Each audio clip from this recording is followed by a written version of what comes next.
I generally talk about electronics, or pinball, or toys, but what I've got here is a combination of all three, an electronic pinball toy. This is electronic pinball, made by Tiger Electronics in 1987. I was 9 years old when I got this, and it was one of the first electronic games that I had as a child. Tiger made these handheld LCD games throughout the 80s and 90s. People look down on these old Tiger games now. The gameplay is rudimentary by modern standards. I mean, you're basically playing on a glorified calculator screen.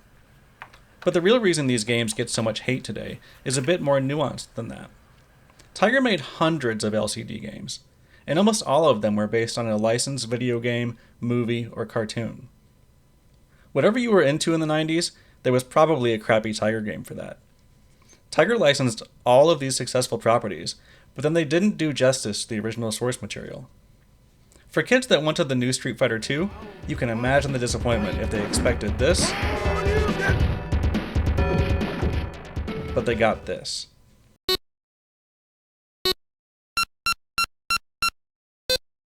For that reason, it's easy to dismiss Tiger handhelds as abject money grabs, taking advantage of kids and parents that didn't know any better. But the Tiger handheld of Street Fighter II came out in 1993, long after there were better alternatives for portable gaming. It's fair to call Tiger handheld games money grabs at that point in their history. By that time, there were several very capable handheld gaming consoles on the market. At that point in the early 90s, games on portable consoles were nearly as good as games for home consoles.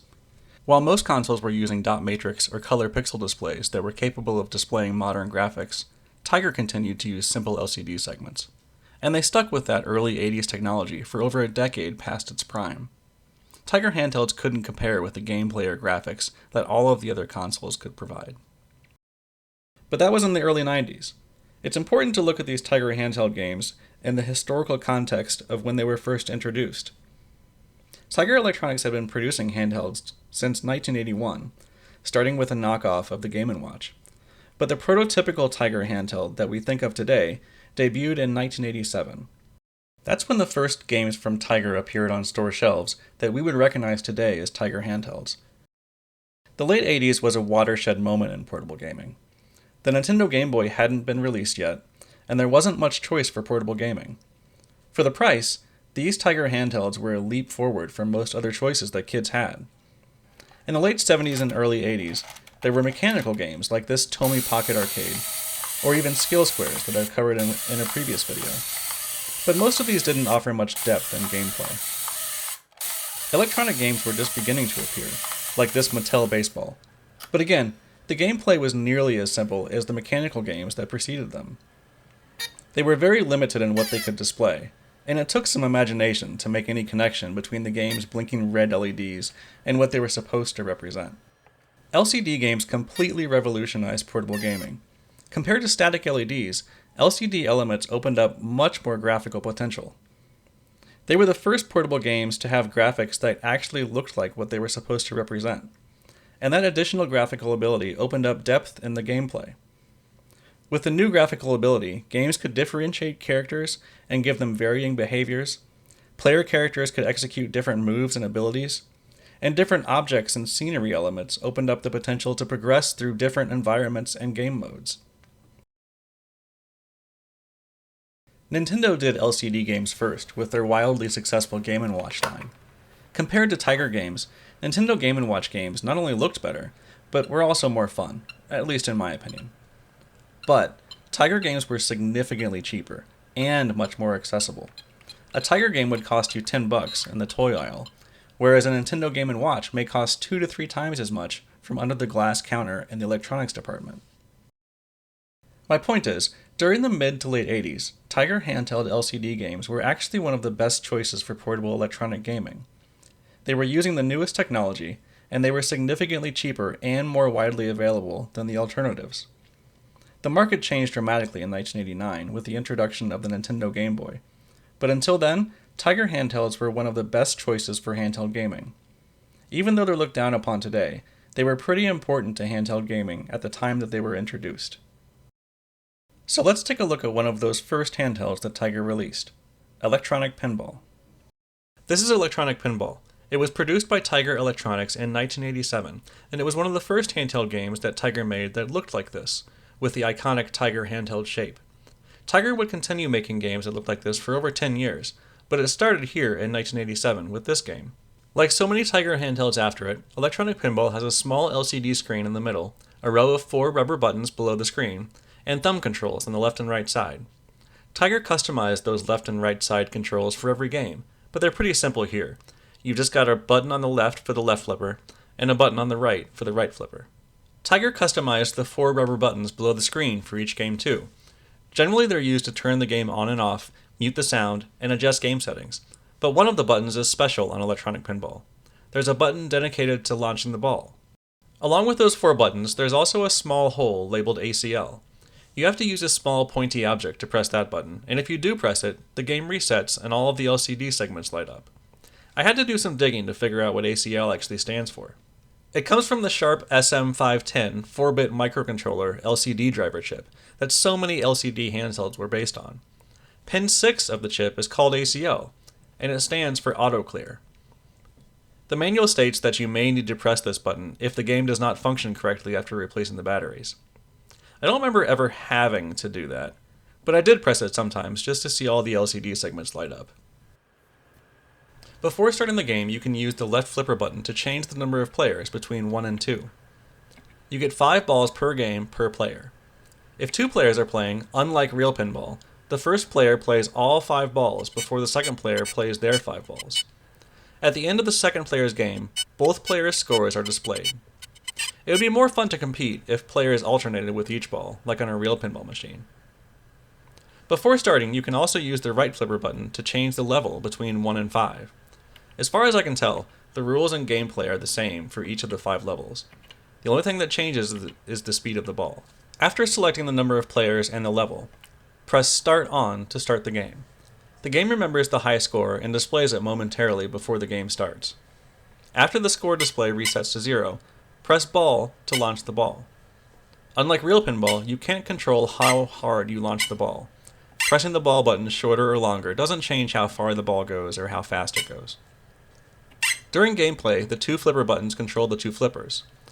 There are 6 normal targets on the playfield, 1 300-point bumper at the top of the playfield, 2 100-point bumpers below it, 2 200-point bumpers at the sides of the playfield, and 1 500-point bumper in the center. Each of those targets remains lit after you hit it. If you manage to light all of the targets, you get an extra bonus 500 points, and all of the targets reset. There's also a spinning target in the middle of the playfield. The spinning target is worth 500 points if the ball lands inside of it. If the ball hits the target, you have about a 1 in 3 chance of landing in the target, while the rest of the time the ball just bounces off of it for no points. You get an extra ball for every 20,000 points that you score. The spinning target adds a little bit of randomness, but otherwise, there is a limited number of paths that the ball can take. And if you play long enough, it becomes pretty obvious that the ball is just doing the same thing over and over again. Even though it's pretty simplistic, you can aim your shots to choose which path you want the ball to take. There are 3 ball positions on each flipper, and you can affect the direction of the ball by waiting and flipping when the ball is in one of those 3 positions. Generally, the ball only drains if you flip too early or too late. I've occasionally seen the ball hit one of the 200-point bumpers and then float over the flippers into the center drain, but you may still be able to flip it out. The ball never comes straight down the middle, and never rolls down the out lane, unless you mess up. If you flip too early, the ball will roll off the flipper into the out lane. If you flip too late, the ball rolls off the flipper and into the center drain. Otherwise, you can keep the ball in play for a long time. On level 1, I generally get bored before I finish all my balls. And on level 5, I lose pretty quickly. There's probably a happy medium in there somewhere, but as an adult, the game hasn't caught my attention long enough for me to try to find it.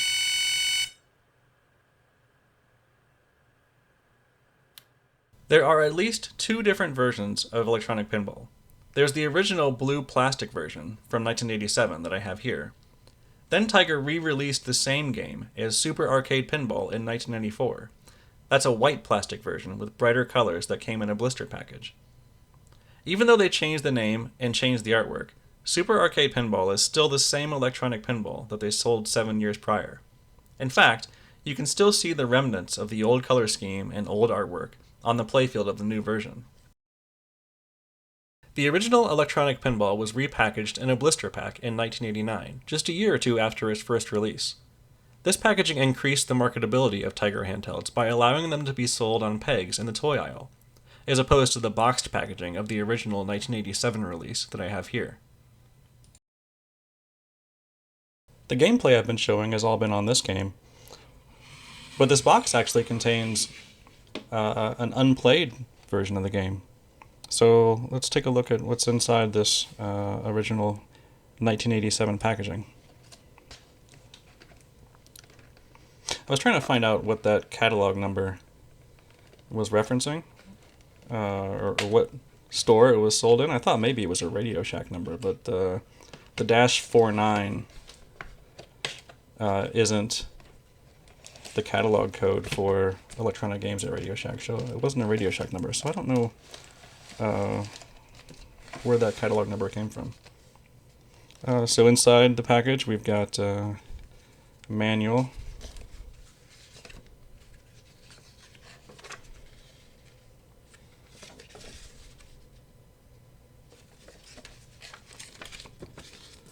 and the game itself, which is in a plastic bag.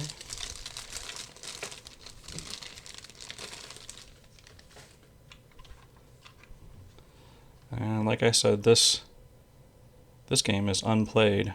You can see it says peel off the transparent sheet down here, and LCD games are kind of hard to sell because when they're turned off, there's nothing shown on the screen. So often on blister packs, they would put this transparent cover over that showed what the game would look like when it was turned on. And you can see this, that they even used that when it was inside of a box, and you couldn't even see what the game even looked like aside from the picture on the box. So it's interesting that they still put that transparent sheet over the game screen. I'm really tempted to peel that off on this game, but I think I'm going to leave it intact because it's pretty cool that this one is so pristine.